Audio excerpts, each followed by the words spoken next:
Hi, y'all. Well, my SSI check came later than later than they usually come. So it finally came.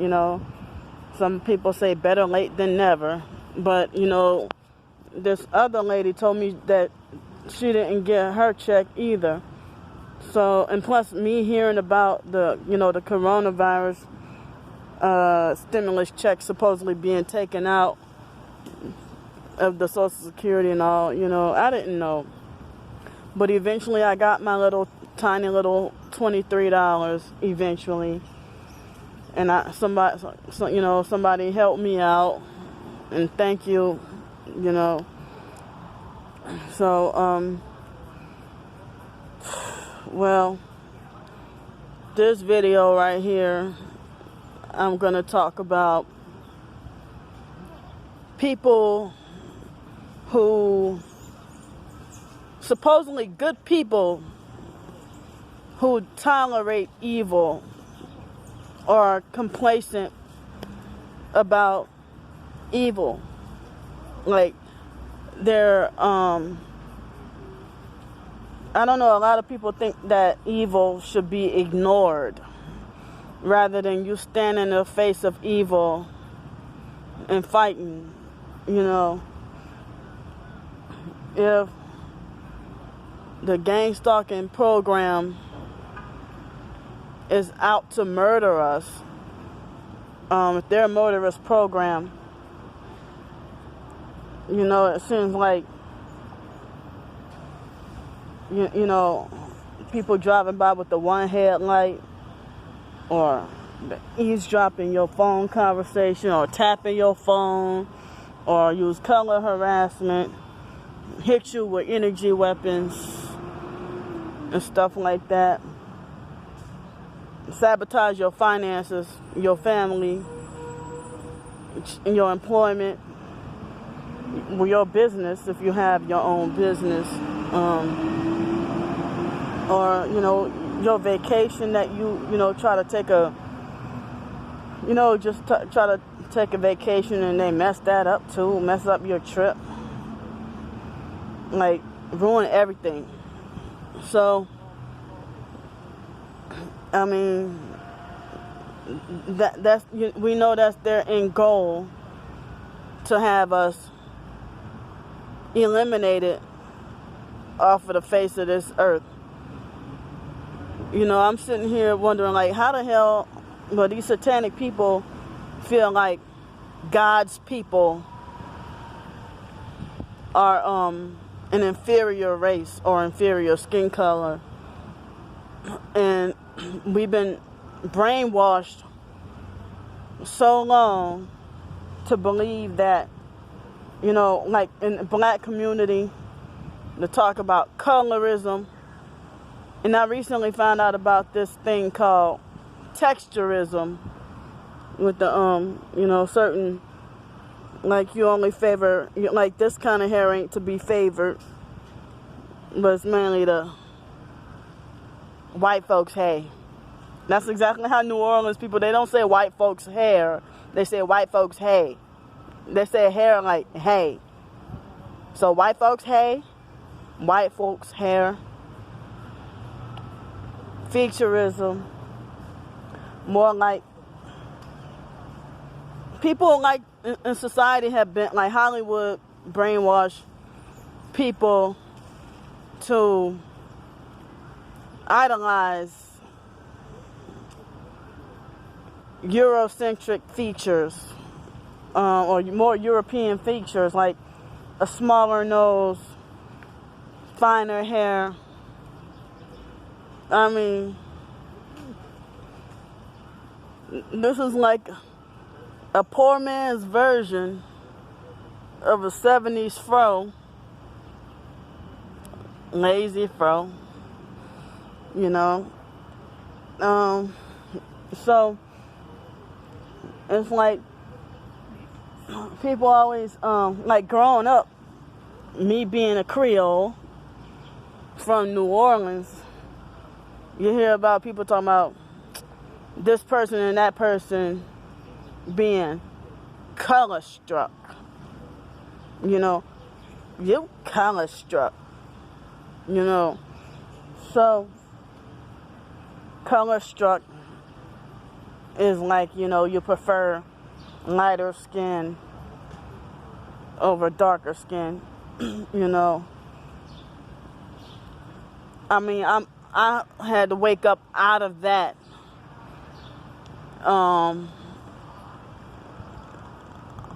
You know, I had to wake up out of that, and you know, I'm sitting here like I had to wake up out of that, and then realize, you know, that I had been duped and brainwashed, and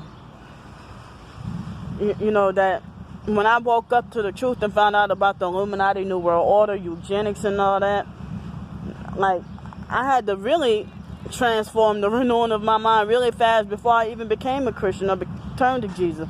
Like I had to right quick just snap out of everything that, and then I realized that one human being is not better than another human being. But some people are considered, like, you want to choose favoritism and take sides with, if there's a dispute between me and somebody that's the male gender, or if they have silkier hair than I have, or because their eyes are lighter, or if their skin color is lighter, you take up for them and defend them against me and persecute me and saying that I'm the wrong. And then you try to justify it when your real reason would be like, oh, I just want to favor this person because they're lighter skin or whatever. Or I don't like you because, you know, you're too dark. So, it's like, if anybody doesn't know what colorism is, it's more like a racism thing, but black on black racism, but more like in the black community where the, you know, some people say it's the dark-skinned people who are color-struck or jealous or whatever, and or that they favor the lighter skin, and they have they're like self-hating blacks. But then you see some of these documentaries like Dark Girls documentary and Light Girls documentary, the Good Hair documentary and stuff, you know, even though it's some propaganda and disinfo and stuff like, you know, but it's funny how I've been wanting to wear my hair natural for years, and then people who get perms, which, you know, they say perms are Eurocentric, and they say that if you get a perm, you know, that's proving your blackness. But back then I was told that if I want to wear my hair natural, then I think I'm a white girl and think I shouldn't have to get perms. Like they want to try to make you get a perm in your hair, relaxer in your hair, to prove how black you are. Or I was considered as crazy for wanting to wear my hair natural for years, you know. But now, for a long time, black people wearing their hair natural has been the in style for years now. I don't know if people woke up to the truth. You know, I don't know. I'm sitting here wondering after that Good Hair documentary if that changed and caused black people to not get perms no more. Because I don't see black people getting perms no more, really, you know. So, it's like, I know I kind of went off on a, like, different avenue. But I'm just saying, like, how this all ties into, you know, the eugenics and gang stalking and stuff. Like, there are certain people, certain black people who feel like only blacks are targeted, or only the black Hebrew Israelites are targeted. And they feel like, I've had some people from the black Hebrew Israelites, where I was, you know, informed that they're a cult, or Sacred Name Movement is a cult, you know. So they feel like there's no such thing as a white targeted individual. And if there is, then they're perps masquerading as a TI, or they're fake or whatever. But you know, they oh, come on, move. So I mean, that's not the case. All you got to do is look up, you know, videos or whatever. It's like lots of races of people being gang stalked, you know. But it's like, I don't know. I mean, it seems like blacks for many years have been experimented on anyway, and been a target for extermination, you know. But it seems like they just want to, I mean, it seems like it's sad, you know, even here in Pensacola, they have some generous, decent white people here, but a lot of them, especially the elderly military veterans, they're racist and hate us. And then blacks hate us. Blacks hate their own kind, the most hated race. And then we all do each other dirty. You know, I said hello to this black man today, and he gave me this long stare and looked at me like he wanted to whip my ass just because I said hello. Yesterday, I think I told that story already about the couple being rude to me, you know. So I get hate from everybody. That's why I gave up a career on Spanish translation. I gave up. Yeah, I gave up. Because all these years in Spanish-speaking communities and have nobody to communicate with in Spanish, and all the Spanish clique, they all hate my guts and want me dead. You know, so and that's why I gave up on Spanish. I don't care anymore about trying for a translation career. I think I'm too old. My student loan funds have been exhausted years ago. I'm in student loan debt, have no way to paying it back. So what's the point of trying to go to more school? You know. So,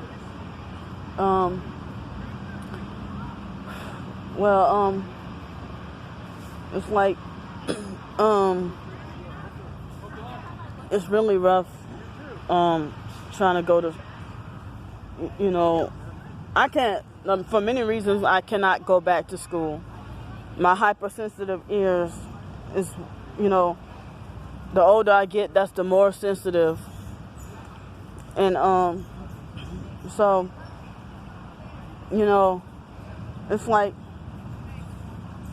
the idea of, you know, it's like twisted right and wrong in society, that, you know, certain outward appearance or how much so-called power you have or your so-called authority level makes a person right or wrong, not their innocence. Like,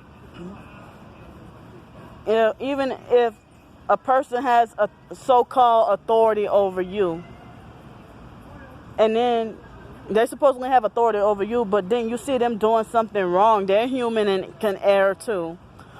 And because, and it's usually, don't you notice that anybody who's in a position of power or control, they're always the narcissistic abusers, and who always granted that so-called right to control everything or be in authority, while us regular folks who ain't narcissists, we'll never get to be that manager or team leader or a supervisor, you know, on a job, or we'll never be like quote-unquote leaders in society.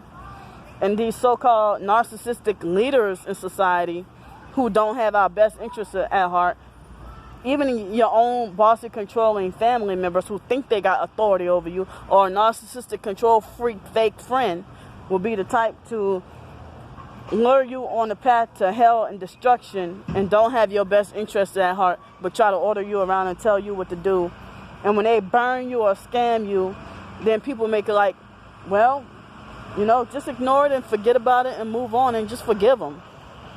But, you know, it seems like morality is basically handpicked. Like, only certain people are allowed to do wrong and do evil and get away with it. But if somebody else were to do wrong, don't get away with nothing and have to suffer, like, brutally. You know? So, there's so many people who just, tolerate, handpick who to crucify. That might be too strong or sound kind of blasphemous of a word. But you know what I mean. I'll just say persecute heavily. Handpick who to persecute. Or handpick who to, praise or extol based on certain power or so-called authority or their physical features. It seems like the so-called beautiful people who have no talent, no skills, or nothing to bring to the table, but they still get ahead because they're quote-unquote prettier, or because their skin color is lighter, or because they're a dyke, a fag, or, a slut, or a demand being in control punk hoe fucker. Those are the ones who get ahead in life and get to be in the positions of power and authority and be considered right because of their, so-called power. They're narcissistic abusers, their so-called power and everything, But it says there was a dyke that's cool, and she'll be the type of person who be a dyke or a guy who's a faggot, but then he has a big heart, and be a giving person. But they'll be treated like it seems like even sick people like the pedophiles get away with everything. But even if somebody's gay or whatever, and they're not narcissistic, they're like us. But if they're narcissistic and they're gay, and then they use their power, or if they use their so-called looks to get over on people and just exploit people, and and everybody, just don't worry about that, But if these gang stalkers are out to get us and want to hurt us, if you see somebody driving with one headlight or use color harassment, and then you all you can think of is how they're part of the conspiracy to have you murdered, but you're supposed to just ignore it and not worry about it. No matter how big or small the harassment, it seems like we have somewhat similar experiences targeting individuals, but then we have somewhat similar experiences, but then it's like we handle it in different ways. But just because you think that you can tune certain things out or ignore it, but you get mad if I can't tune out certain things, that might be something that I can tune out, but you can't tune out, or something that bothers you and not me. But I wouldn't get mad at you and tell you should ignore it. I'll be there and empathize and be like, well, I understand, So my space is running out on my phone. Thanks for listening, and I'll see y'all later. Bye.